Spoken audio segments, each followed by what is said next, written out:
তিনি স্বাগত জানাচ্ছেন। আমরা দেখেছি যারা রাজপথে ছিলেন, রাজপথের নেতৃবৃন্দ, বিএনপির স্থায়ী কমিটির সদস্য, তাদেরকে আমরা দেখতে পাচ্ছি। বিএনপির ভারপ্রাপ্ত চেয়ারম্যান জনাব তারেক রহমান তাকে স্বাগত জানাচ্ছে, তার সঙ্গে করমর্দন করছেন এবং বিএনপির ভারপ্রাপ্ত চেয়ারম্যান জনাব তারেক রহমান তিনি এসে পৌঁছেছেন এবং একটু পরেই তিনি বিএনপির স্থায়ী কমিটির সদস্যদের নিয়ে তিনি পৌঁছবেন যেখানে লাখো জনতা অপেক্ষা করছেন বিএনপির ভারপ্রাপ্ত চেয়ারম্যান জনাব তারেক রহমান তার জন্য, তাকে এক নজর দেখার জন্য সেখানে অপেক্ষা করছেন। আমরা এখন সরাসরি দেখতে পাচ্ছি যে চিত্রটি,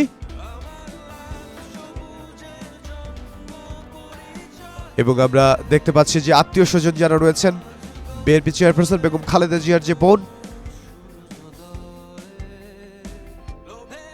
ব্রিগেডিয়ার জেনারেল শামস, যিনি নিরাপত্তার দায়িত্বে আছেন এবং তিনি প্রধান হিসেবে দায়িত্ব পালন করছেন।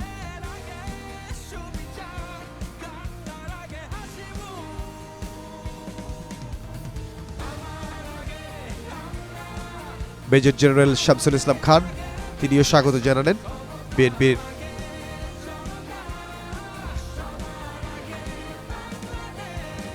বিএনপির যারা নীতি নির্ধারণী দায়িত্বে যারা রয়েছেন তারা স্বাগত জানালেন বিএনপির ভারপ্রাপ্ত চেয়ারম্যান জনাব তারেক রহমানকে। বিএনপি মহাসচিব মির্জা ফখরুল ইসলাম আলমগীরকে আমরা দেখেছি, বিএনপির স্থায়ী কমিটির সদস্য নজরুল ইসলাম খান, সালাউদ্দিন আহমদ, মঈন খান, নজরুল ইসলাম খান, আমির খসরু মাহমুদ চৌধুরী, সালাউদ্দিন আহমদ, আমরা সবাইকে দেখেছি তারা আসলে উপস্থিত হয়েছেন। রুহুল কবির রিজভীকেও আমরা দেখেছি, তারা স্বাগত জানিয়েছে বিএনপির ভারপ্রাপ্ত চেয়ারম্যান জনাব তারেক রহমানকে।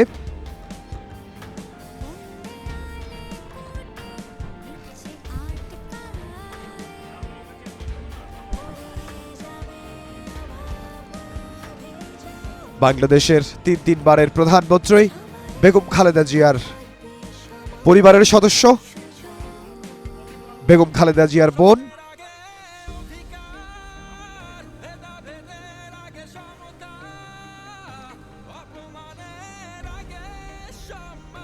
আমরা দেখেছি ফ্যামিলি মেম্বার বিএনপি ভারপ্রাপ্ত চেয়ারম্যান, তার শাশুড়ি, তার সঙ্গে তিনি এখন বসেছেন, কথা বলছেন।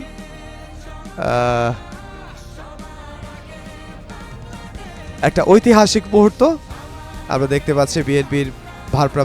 বিএনপির ভারপ্রাপ্ত চেয়ারম্যান জনাব তারেক রহমান তিনি বসে আছেন এবং তার পাশে আমরা দেখতে পাচ্ছি তার মেয়ে জায়মা রহমান তিনি বসে আছেন এবং তার পাশে তার শাশুড়ি তিনি বসে আছেন এবং অন্য পাশে আমরা দেখছি বিএনপির ভারপ্রাপ্ত চেয়ারম্যান জনাব তারেক রহমান, তার স্ত্রী ডক্টর জুবায়দা রহমান তিনি বসে আছেন।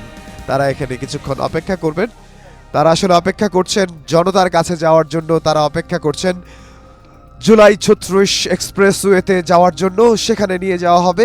আমরা দেখতে পাচ্ছি বিএনপির স্থায়ী কমিটির সদস্য সালাউদ্দিন আহমদ তিনি বিএনপির ভারপ্রাপ্ত চেয়ারম্যান জনাব তারেক রহমানের সঙ্গে কথা বলছেন, কারণ বিএনপির স্থায়ী কমিটির সদস্য যারা রয়েছেন তারা অপেক্ষা করছেন বিএনপির ভারপ্রাপ্ত চেয়ারম্যান জনাব তারেক রহমানকে নিয়ে জনতার কাছে যেতে, তৃণমূলের নেতৃবৃন্দের কাছে যেতে, যারা গতকাল ভোর রাত থেকে সেখানে অপেক্ষা করছেন।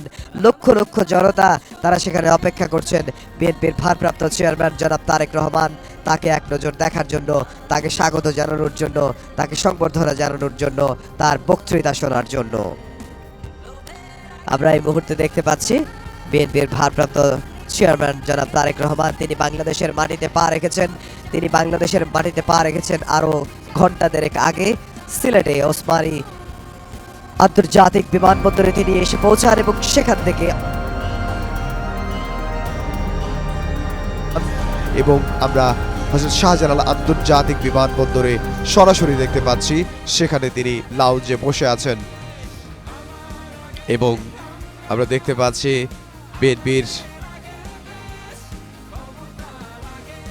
ভারপ্রাপ্ত চেয়ারম্যান তারেক রহমানের শাশুড়ি এবং তার মেয়ে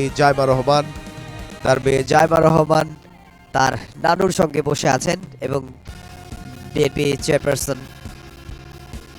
চেয়ারপারসন তিনি অসুস্থ হয়ে আমরা জানি রাজধানীর এভার কেয়ার হসপিটালে ভর্তি আছেন 1 মাসেরও বেশি সময়। সেখানে তিনি হয়তো আজকে বিএনপি চেয়ারপারসন বেগম খালেদা জিয়া তিনি সুস্থ থাকলে তিনি আসলে হযরত শাহজালাল আন্তর্জাতিক বিমানবন্দরে ছেলেকে স্বাগত জানাতে আসতেন, কিন্তু তিনি যেহেতু দীর্ঘ 1 মাসের বেশি সময় ধরে রাজধানীর এভারকেয়ার হসপিটালে চিকিৎসাধীন রয়েছেন, সেখানে তিনি আসতে পারেননি। এবং বিএনপি জনাব তারেক রহমান তিনি এসেছেন। আমরা এই মুহূর্তে দেখতে পাচ্ছি বিএনপির মহাসচিব মির্জা ফখরুল ইসলাম আলমগীর, বিএনপির স্থায়ী কমিটির সদস্য মির্জা আব্বাস, বিএনপির স্থায়ী কমিটির সদস্য আমির খসরু মাহমুদ চৌধুরী। আমরা দেখতে পাচ্ছি বিএনপির স্থায়ী কমিটির সদস্য ইকবাল মাহমুদ টুকু, গয়েশ্বরচন্দ্র রায়, নজরুল ইসলাম, সেলিমা রহমান, রুহুল কবির রিজভী। আমরা তাদেরকে দেখতে পাচ্ছি, তারাও আসলে একে একে আবার আসছেন বিএনপির ভারপ্রাপ্ত চেয়ারম্যান জনাব তারেক রহমান তার সঙ্গে দেখা করার জন্য।